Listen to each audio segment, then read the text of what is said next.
जय श्री राम दोस्तों। मैं पहली वीडियो में बताया था कि गांव में स्टार्टअप क्यों करना है, इसके बारे में जानकारी दी थी। और मेरा ये दूसरा लॉन्ग वीडियो है जिसमें मैं बताने वाला हूँ कि गांव में स्टार्टअप कैसे करें। तो कैसे करना है, मैं इसकी कुछ जानकारियाँ देने वाला हूँ। और तो सबसे पहली चीज़ ये है कि आपको इन्फॉर्मेशन इकट्ठा करनी होगी, यानी कि जानकारी। बिना जानकारी के कुछ नहीं होगी, क्योंकि आप पता नहीं कौन से प्रोफेशन में होंगे, एजुकेशन में होंगे या कहीं जॉब कर रहे होंगे या कुछ कर रहे होंगे। तो स्टार्टअप के बारे में आपको शायद कोई जानकारी ना हो, कोई भी स्किल ना हो, कोई भी एक्सपीरियंस ना हो। तो सबसे पहला काम ये है कि आपको इन्फॉर्मेशन इकट्ठा करनी है। इन्फॉर्मेशन सबसे पहले क्या है कि सबसे आसान तरीका, सबसे पहला काम जो है यूट्यूब है, सोशल मीडिया हो गई, फेसबुक हो गया। इस पे भी अच्छी अच्छी जानकारियाँ मिलती रहती हैं। इसके अलावा शहर में जो अपने सीनियर हैं, जो एक्सपीरियंस वाले लोग हैं, उनसे जानकारी इकट्ठा करना। और इस तरह की जानकारियाँ आपको मिल जाएंगी।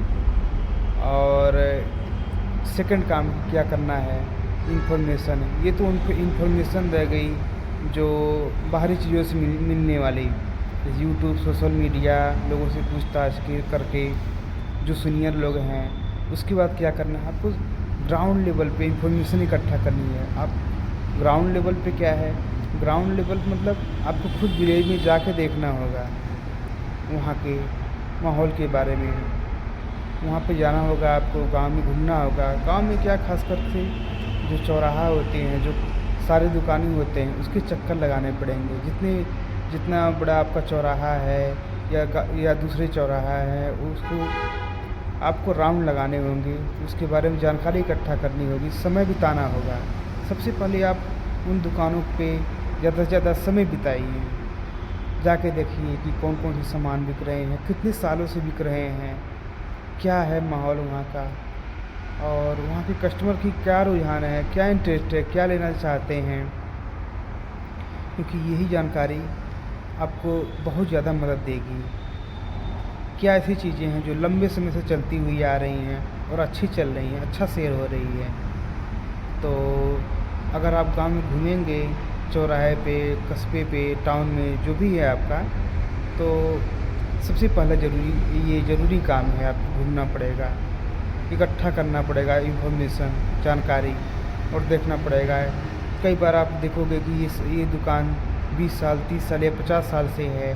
कोई ट्रेडिशनल बिजनेस कर रहा है, ट्रेडिशनल मतलब पारंपरिक रूप से, जो उसके दादा परदादा खानदानी चला आ रहा है, और वो बहुत ज़्यादा ग्रो कर रहा है। तो आपको यही सब चीज़ें देखनी पड़ेगी। और कुछ चीज़ें हैं जो नई नई चीज़ें ऐड हो रही हैं, और वो भी ग्रो कर रही हैं, अच्छे पैसे कमा रहे हैं, अच्छे सेल हो रहा है। तो मेरे कहने का मतलब ये है कि अगर आप राउंड लगाएंगे ग्राउंड लेवल पे इंफॉर्मेशन इकट्ठा करना, यही हो गया। तो इस तरह से आप जाएंगे और ग्राउंड लेवल पे अपना घूमते फिरते थोड़ा समय व्यतीत करेंगे, हर जगह देखेंगे दुकान का क्या माहौल है, और इस तरह से ये इन्फॉर्मेशन इकट्ठा हो जाएगी। उसके बाद आता है आपका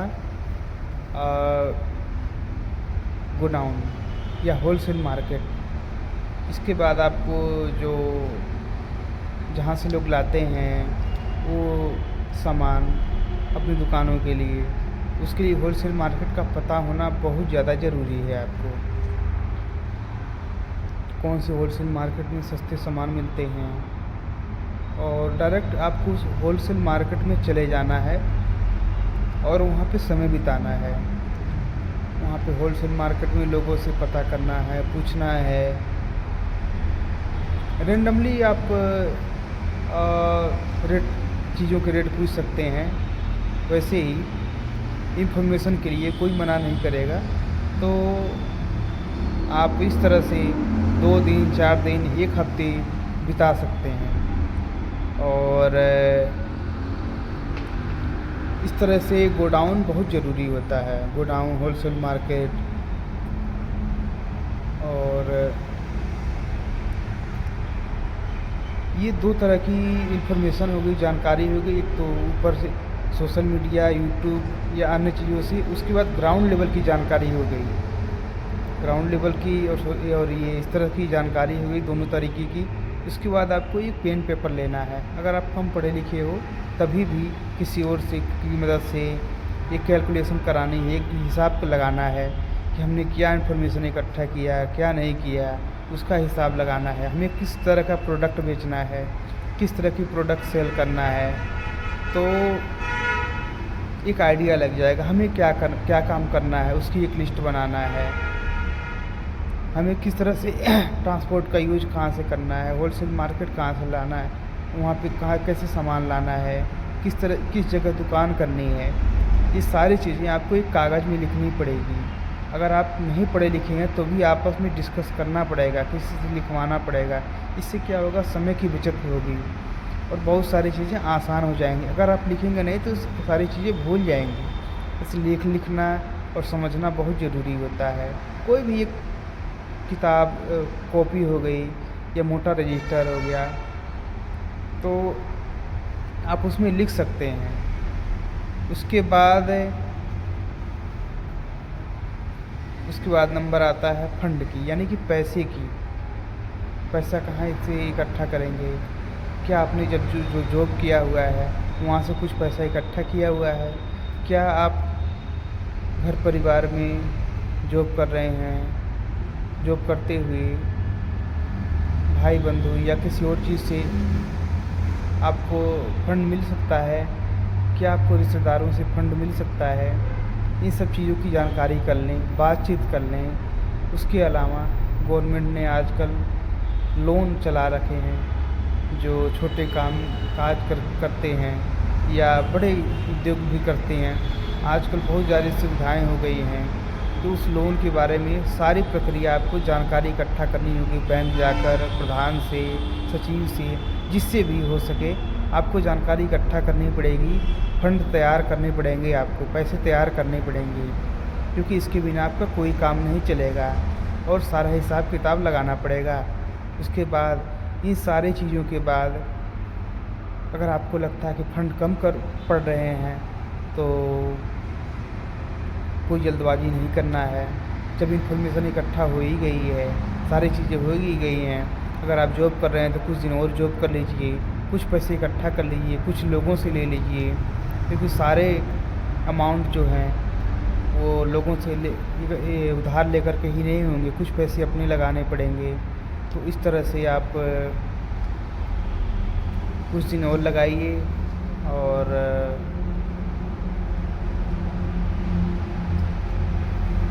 जॉब कर रहे हैं तो वहाँ से पैसा ले लीजिए, जहाँ से भी आपको हो सके। और मैं तो यही कहूँगा कि आप काम कर रहे हैं तो ट्रेंडिंग चीज़ों का भी देखिए, जो क्या ट्रेंडिंग है, कैसे क्या है, मतलब जो प्रचलन में है, जो चीज़ें चल रही हैं। और स्टार्टिंग में आप सामान को थोड़ा कम रखिएगा।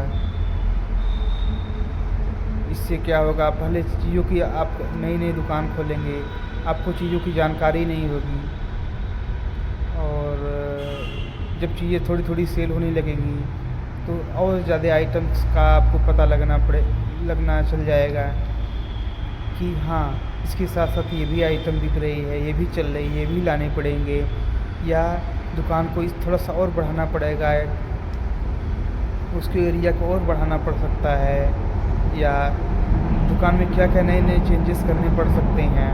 तो स्टार्टिंग में सामान थोड़ा सा आप कम ही लाइए। और तो आज का टॉपिक हमारा यहाँ पे पूरा होता है कि विलेज स्टार्टअप, जो गांव में बिजनेस की शुरुआत कैसे करें। मैंने जहाँ तक इन्फॉर्मेशन इकट्ठा की थी आपको दे दी। और अगर आपको ये वीडियो इन्फॉर्मेटिव लग रही है, कोई जानकारी अच्छी लग रही है, अगर आपको लगता है कि मैं इस चीज़ के बारे में आपको कुछ सही जानकारी दे पा रहा हूँ, तो और ये काम की जानकारी है, बहुत सारे लोग फालतू की जानकारी देते रहते हैं, ये कोई छोटी मोटी जानकारी नहीं है, ये जॉब से रिलेटेड है, जो आजकल बेरोज़गारी जो हमारे देश में सबसे बड़ी चैलेंजेस बन के आ गई है। सोचिए उसी इंसान के बारे में जो पढ़ लिख करके, या बच्चे हो गए हैं 24-25 साल या 30 साल तक उम्र हो गई है, जॉब से निकाल दिया गया है या और कोई दिक्कत आ गई है, अगर उसको इस तरीके से काम लग जाए, पैसे कमाने लग जाए, घर परिवार चलने लग जाए, तो कितनी अच्छी बात होगी। और मैं तो यही कहूँगा कि इस वीडियो को अगर आपको अच्छा लगे तो यंग भाई बहनों में और सब जगह ज़्यादा से ज़्यादा लाइक, शेयर और कमेंट भी कीजिए, क्योंकि मैं ग्राउंड लेवल पे जाके ये सारी चीज़ें इकट्ठा करता हूँ और उसके बाद ही आपको बता पाता हूँ। धन्यवाद।